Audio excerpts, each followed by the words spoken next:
when we talk about consultative selling, what would you describe as sort of the core concept or the core objective when we're thinking about consultative selling specifically?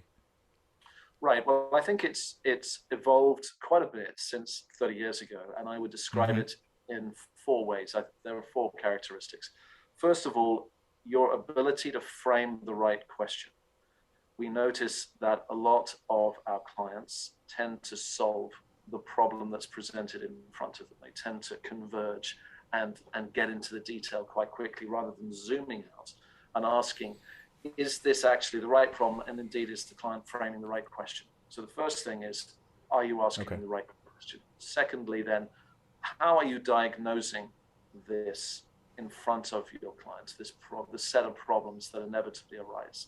And then thirdly, it's more about the advice you give in that sales conversation.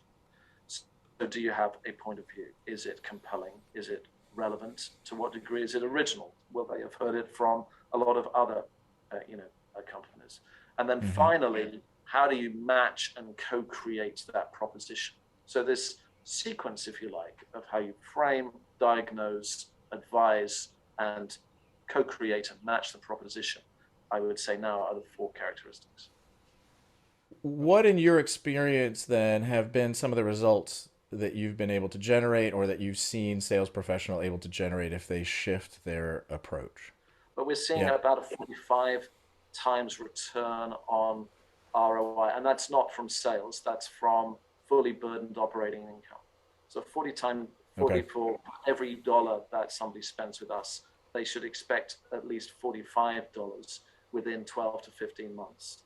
Uh, and we can talk about the conditions for enabling that kind of performance in a moment.